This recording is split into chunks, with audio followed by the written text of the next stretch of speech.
So do you put oil in a hot pan, like you heat the pan up first, or you put the oil in and then heat the pan? No, I put the oil in a cold pan.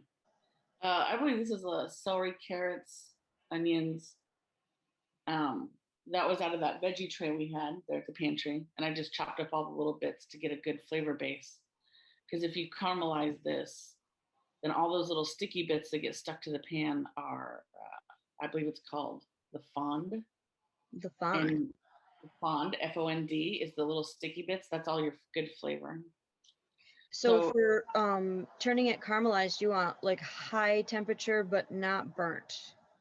I don't actually turn too much up very often. I add salt and pepper here to get it sweating. Because once you get it sweating, you get the water to start to evaporate. That's the trick, is having grease and a lack of water. So salt and pepper make it sweat?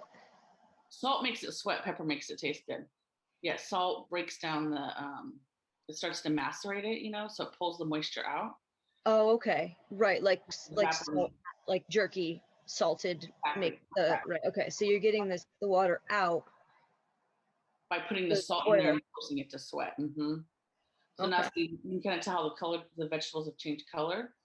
So now there's probably not going to be anything stuck to the pan when we stir this. I'm 97% sure. So this is good because one of those like veggie trays from Wegmans, like you can only eat so much of those, but if you have one after a party, then you can chop it all up and it's the base for something new and awesome. Yes. You know what? And I'm also seeing, I think I probably rushed this because typically if I was cooking this at home, I would have taken those veggies a good bit farther, but we were all trying to get cooked here and we were at the pantry this time. Mm-hmm. So that's interesting. It never did get to that sweaty stage to get that deep down flavor. Okay, so it could get browner is what you're saying. Absolutely, absolutely. And then it wasn't them, it was another lady from another church in Webster, and I was like, hey, then we had green beans. It was like awesome. They don't do hot meals right now, they're doing frozen to-go meals that people can and then I'm going to talk to the pastor on Monday about when to get them again. Okay, so tell us about what you're adding now. Oh, this is one of these is a ground,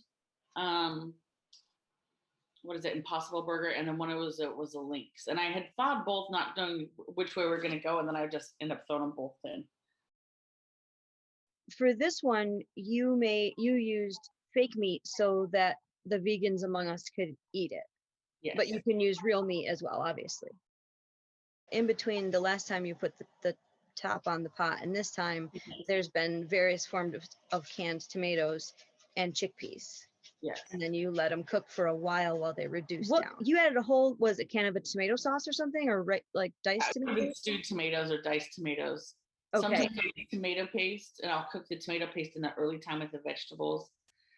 But right. There'll still be something else tomatoey. Like if I only had salsa, I would maybe kick it up with tomato paste. If we have tomato sauce, you won't need to kick up the extra tomatoes because there's plenty in there. Right. Okay. And the chickpeas go in about the same time as the tomato products? Mm-hmm. And the greens, depending on how tough your greens are. If you're using kale, you would put that in earlier because it's got to take a long time to break down. Right. Whereas this looks like a nice salad mix, which has like more delicate greens, so they don't need that much time. Or they would. This was a baby greens mix, is what I think it was. Yeah, so they're real tender. And the really good thing about making, what the trick to getting chickpeas to work out is that, to be lovely, is giving them that time to soak. They're going to soak up some of the tomato juice, all the other veggie juices. They get creamier if you cook them one more time when they're canned. Okay. Right. So it's not just heating them up, even though you could eat them just heated up, but the longer they're in with the other good stuff, they soak it up. Right. So like when I use garbanzos in a salad, I like that they're kind of a little dry and they break apart in your mouth. They're like a real soft nut. But in stew, yes, like creamy is nicer. Anyone who's ever cooked in greens knows this. Spinach, all of them, they look so huge.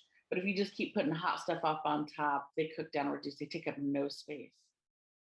And then a real important piece is anytime you're cooking with canned tomatoes, and this is probably why this is going on so long, it's not just that we're cooking down the greens and trying to soften up the chickpeas. We're trying to get that tinny taste out of the tomatoes by caramelizing them, just letting them stew longer and longer. Something about the longer you let them stay in the heat, you can get rid of that sort of metal taste.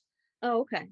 And some folks, if I'm in an absolute hurry, I've come around to the idea of using like a half a little spoon of sugar, and you take away that canned taste. But then you get a sweeter thing. So unless you're gonna be putting it on something that can handle the sweet. So say if you were a vegetarian or a vegan, or you just don't have any meat, you could take a fork and sort of break up the garbanzo beans straight out of the can, and then cook them up right at this stage where the hamburger meat's in there. And so you kind of put a little color on the garbanzos, and then they sort of become the meat piece. Okay, right.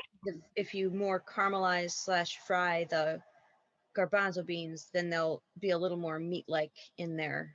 So I considered putting artichoke hearts in here because I couldn't find another garbanzo beans.